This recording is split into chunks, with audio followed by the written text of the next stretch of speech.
we're back again, and it begs the usual question, what are we doing today? Well, I had a bit of a special request from one of my subscribers who wants to make a really miniature solar charging system for camera equipment and whatnot, and asked if I had anything smaller. Well, this is the smallest system I've ever made, and I do have one step up from this that I might go over in a separate video. Or even this one, depends what time happens or what time allows. Anyway, this unit I designed when I was working on a fire spotting on a fire tower. I might be able to dig up some footage and give you a little bit of a clip, picture-in-picture here. It involved me working at about 100 meters off the ground. No, 100 feet, 30 meters. It's been a while. This unit's been sitting for about 2 years since I last actually did a fire spotting duty. MS has sort of stopped me from doing that. And you can probably tell by the way I'm tripping over my words that MS has sort of affected my thinking a little bit too. So what we're going to do today is we're going to do a tear down on my own piece of equipment here. So let's have a look at the features. So we have a voltmeter here. We have a cigarette lighter socket, have a merit socket, we have a 5 volt 2.1 amp regulator here, we have a button here for checking the battery, and we have an isolation switch as well. So the idea would be this could be used at any point to push and check the internal battery volts. There was also a switch in here because I would sometimes charge a 7 amp hour sealed lead acid, and that's what this was for. This is the external socket. And that switch would allow you to switch between charging the sealed lead acid or the internal batteries. The reason this had to be so small is that everything you need for your entire 12-hour shift has to come up a rope or a backpack with you, and I only get one run on the rope. I did experiment with methods of hooking up multiple bags, which were successful, but it was a lot of work. So let's get this open. I have been using the obligatory hand sanitizer, so my hands are a little bit grippy. Not very grippy, rather.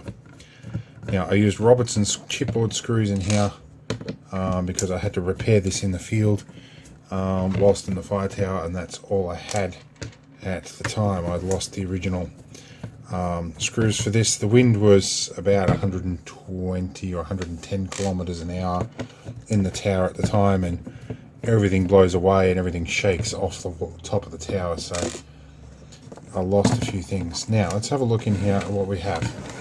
So first of all, I want to push this battery in and see if we have any battery volts still in this pack of batteries.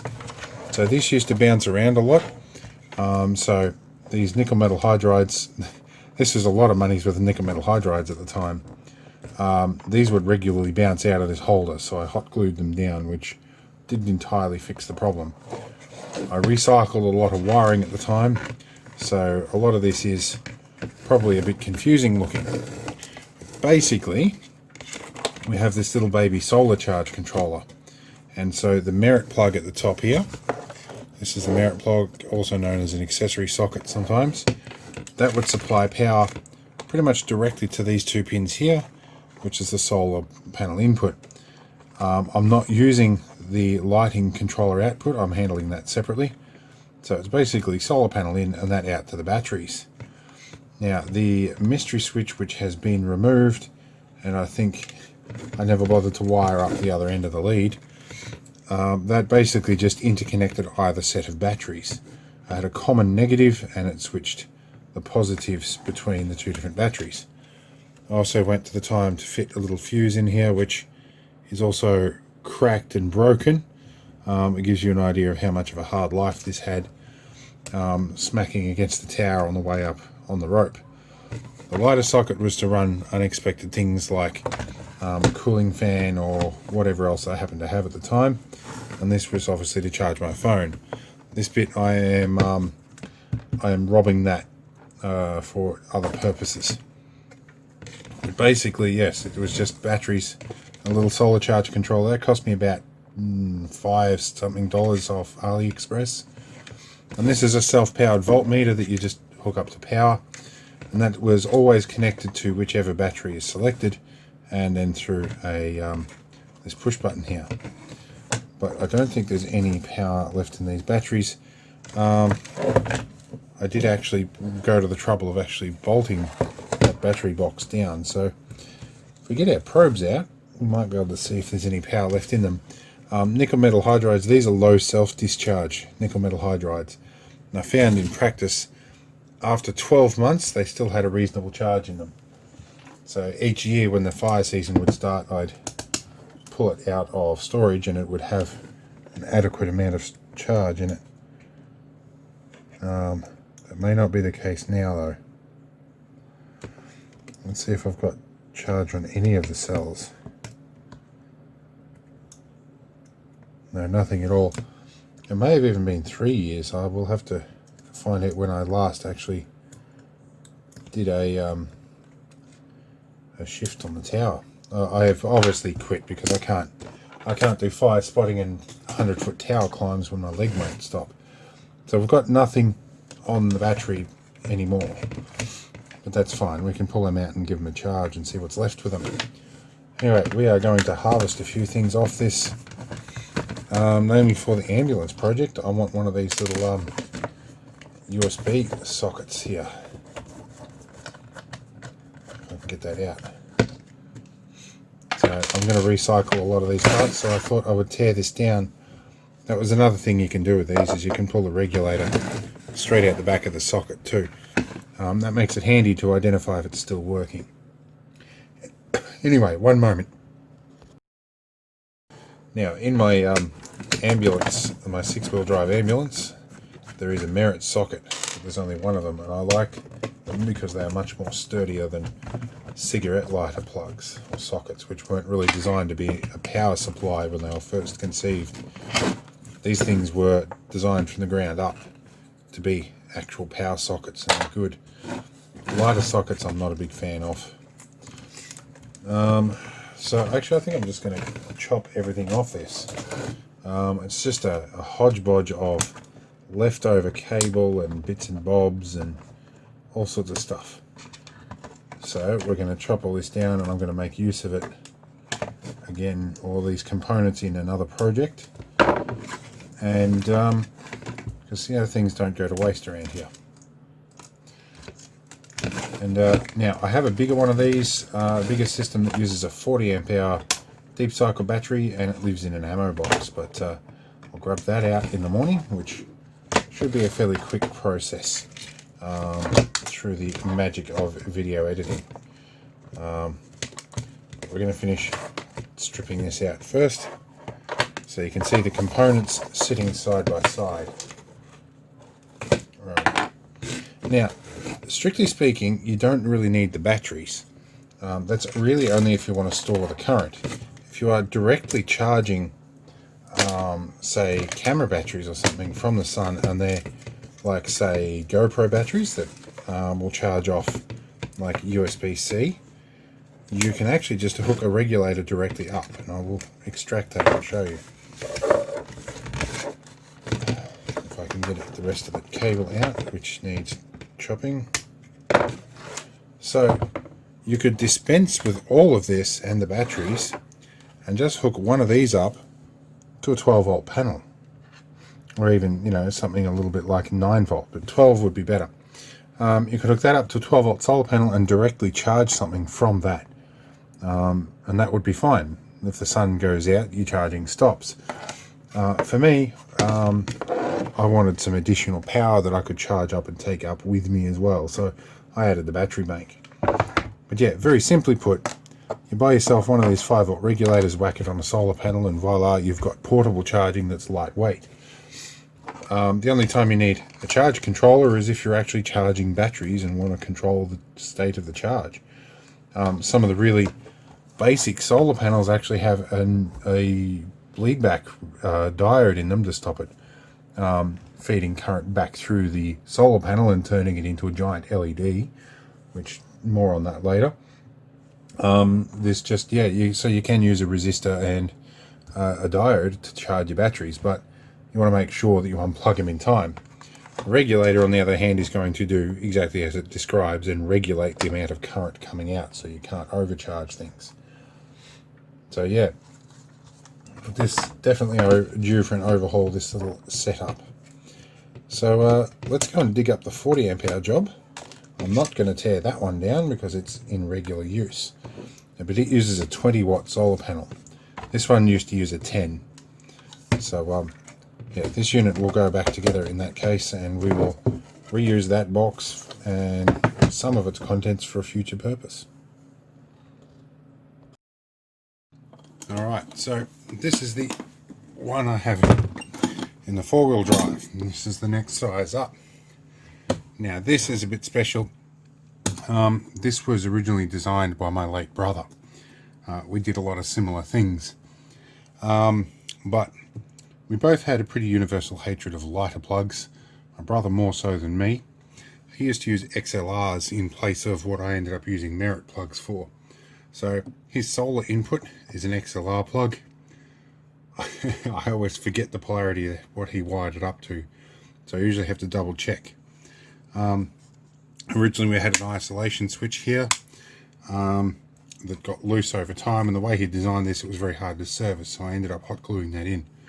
The grill and the cooling fan he had set up to keep the regulator cool. It was a PWM unit. I haven't had that trouble since I changed things around. On the side here we have the lighter socket at my request because we'd go places together, and the solar regulator, or the 5 volt output. We have a couple of banana plug terminals here. I use them to connect to the small ATV winch that I have mounted on the roof rack of the ex-military 4x4. And I use that for pulling up the hard-sided camper that I've built into a military trailer as well. There's a fuse holder in here and a light. These two I added later on.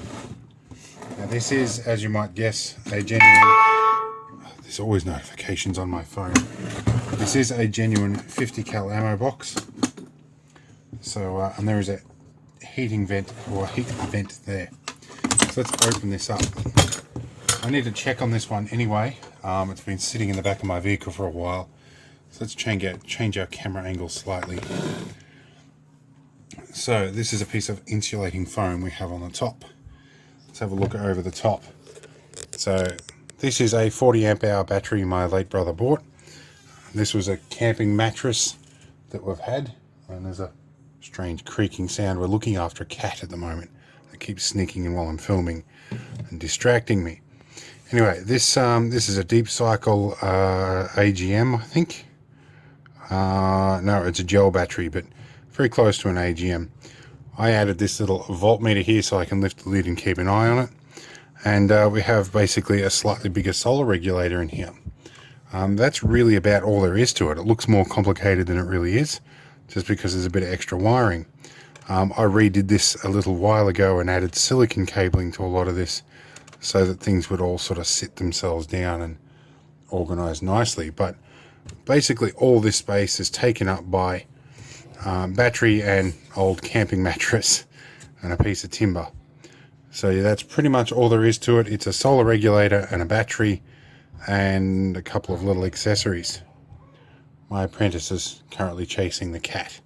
So yeah, the advantage to this though is these ammo boxes, the lids do actually come off. That's a bit hard to do one-handed, but we'll try and demonstrate here.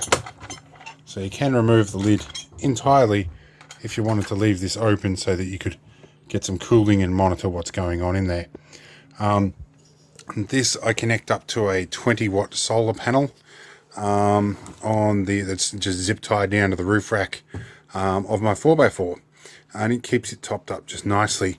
Actually no, I tell a lie, I've got a 40 watt there. Now for most of what I do in the field, this will charge my GoPros, it'll charge my phone, most of my lighting, and if I've got a good decent bit of sun in the summer, I can plug in my 12 to 19 volt DC to DC converter and charge my little netbook, which I use to sort of transfer files and move stuff around and whatnot. So yeah, this pretty well suits most of my needs as an individual. As we've moved up in size, by the time we get to the ambulance, We need that 24-volt system, and we need the inverter for the CPAP machine, and I've got a kid who's addicted to a tablet, and yeah, the power needs have gone up. But yeah, for the most part, for me as an individual, this and a 40-watt solar panel, totally self-sufficient for everything I need. But anyway, I'm going to get this packed up and we'll do a little bit of a recap. One of the reasons I did bring this inside is that my vehicle's been stored for quite a while and it's been undercover, so we haven't had much solar power. So I have this little gel cell battery charger here. I'm going to hook that up and give it a charge. And because the terminals are exposed, I can chuck these two little crocodile clips on and give it a good charge up inside. Give it a good float charge for a while. Let's go and get that on. Alright, so recap time. Yeah, there's a bunch of different ways you can do things. If all you want to do is charge existing batteries in the field, it's probably not necessary to use a solar panel to charge a battery to then charge another battery. It's a little bit lossy and pretty wasteful. You can just go solar panel, regulator, charge your batteries. That's lightweight, really simple. If you want to actually store some charge and use it at a later date, that's when you need your batteries. Now, lead acid is cheap and for the capacity, but it's heavy.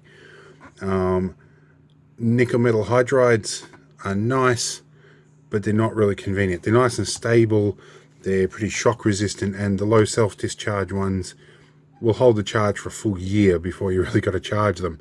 So that's a good option.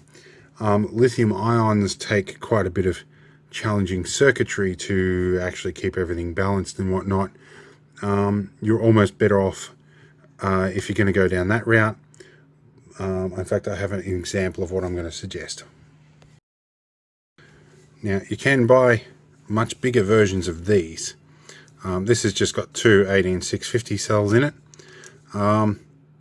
So you could hook a small solar panel up to a 5-volt regulator and then charge this.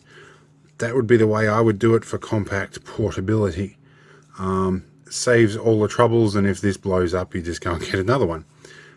So that's how I would go with lithium ion or lithium polymer. I have a big 10 amp hour one that's got the pouch type cells in it, and that's very reliable. And I have charged that directly off a panel before too. So there's a whole bunch of different ways you can make a small system. It all really depends on your needs.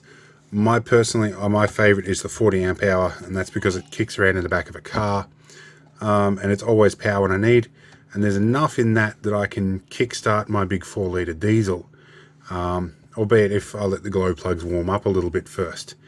So pros and cons to everything. It's really what you need to do that will probably dictate, or the necessity that will dictate your invention. So yeah, in any case, I hope that covers most things. There's been a few people that asked similar questions, but this was a response to a direct question from one of my subscribers. So in any case, if you've got questions, that's fine. If you've got questions about what happened to my hand, this is one of the side effects to Tysabri that I get every month for multiple sclerosis. I get horrible rashes that itch like blazes. So still, that's more convenient than going blind and not being able to walk. So that hopefully answers another question. Anyway, I will see you all in the next video. I hope this was interesting.